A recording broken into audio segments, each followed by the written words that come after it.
ശിവരാമൻ സ്വാതി. തൈത്തരീയോപനിഷത്തിൻ്റെ പ്രസക്തി.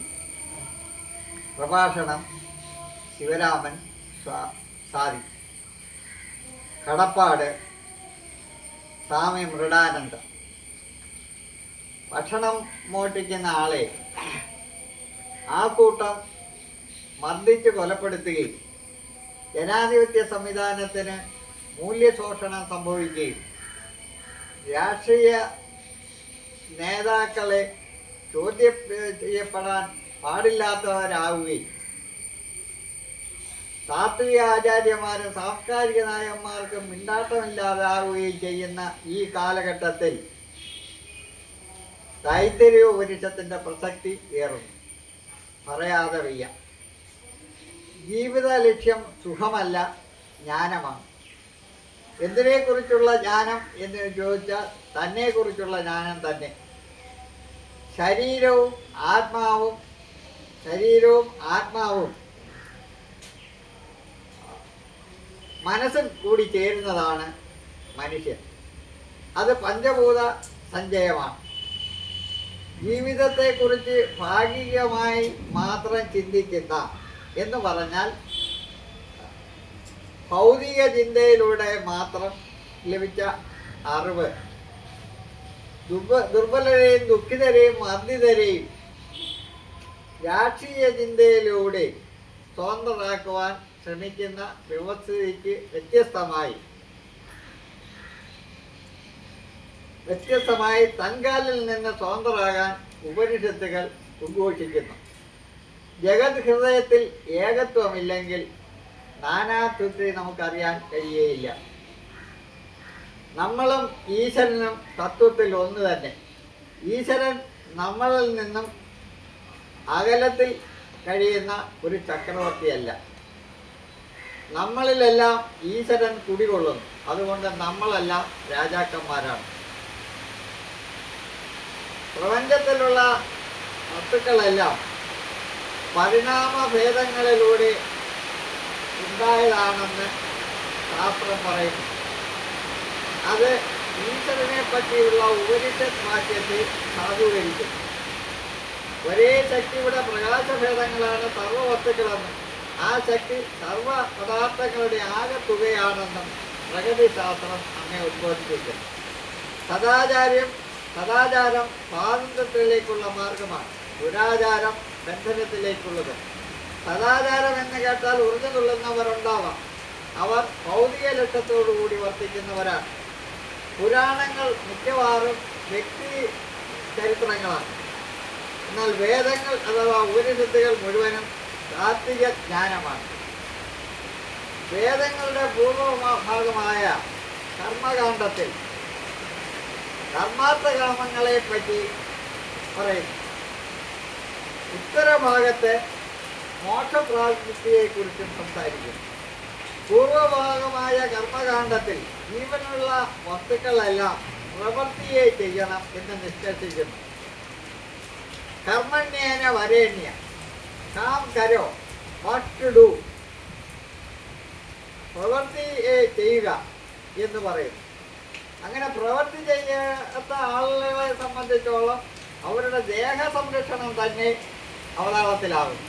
തന്മൂലം പ്രാണൻ നഷ്ടപ്പെടാം. അതുകൊണ്ട് പ്രവൃത്തിയെ ചെയ്യുക.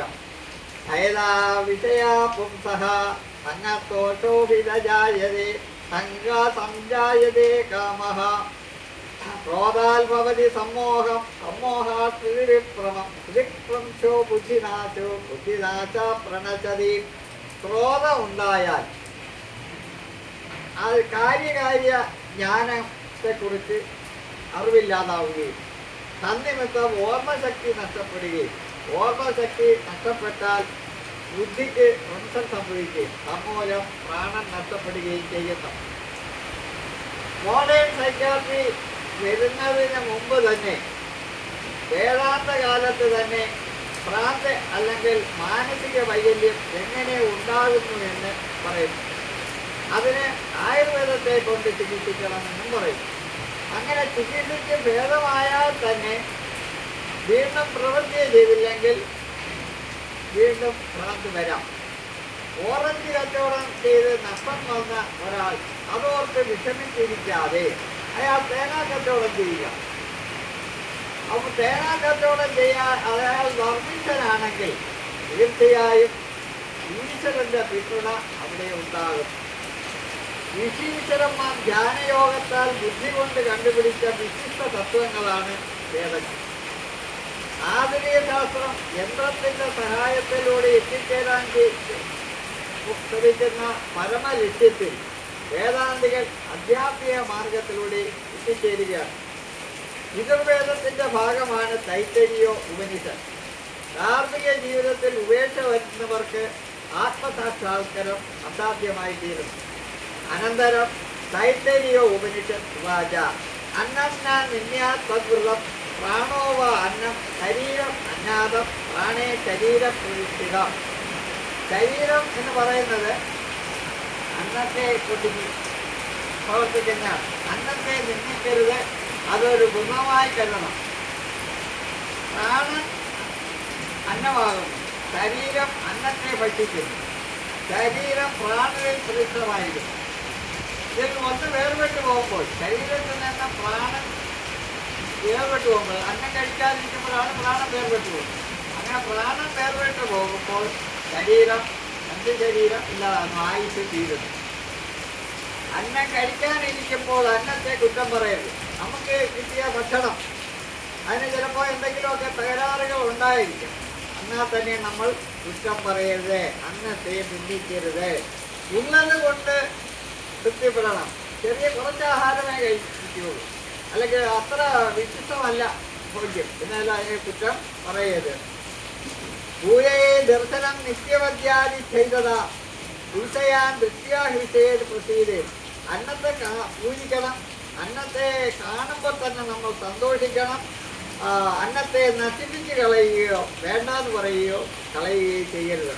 സർവേഷമേവ വനാന അന്നദാതം പരസ്മൃതം സർവേഷമേവ ജന്തൂനാം യഥസ്മിതം ജീവിതം സാരം.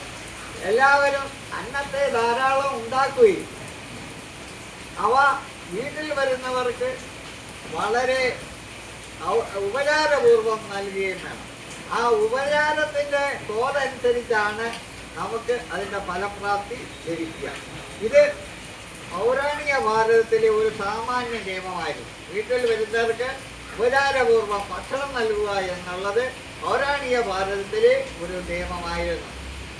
പണ്ട് ക്ഷേത്രങ്ങളിൽ അത്താഴ പൂജ കഴിഞ്ഞാൽ കോൽക്കാരൻ, ക്ഷേത്രത്തിലെ കോൽക്കാരൻ ക്ഷേത്രനടയിൽ നിന്ന് ഉറക്കെ വിളിച്ചു ചോദിക്കണം. എന്താണ്? അത്താഴ ഭക്ഷിക്കാറുണ്ടോ എന്ന് 3 തവണ വിളിച്ചു ചോദിക്കണം. അങ്ങനെ വിളിച്ചു ചോദിച്ച് ഭക്ഷണം നൽകിയില്ലെങ്കിൽ, ഭക്ഷണം കഴിക്കാത്തവർ ആരെങ്കിലും ആ ദേശത്ത്, ദേവന്റെ ദേശത്ത് ആരെങ്കിലും ഭക്ഷണം കഴിക്കാതെ ഉറങ്ങുന്നുണ്ടെങ്കിൽ ദേവൻ ഉറക്കം വരത്തില്ല.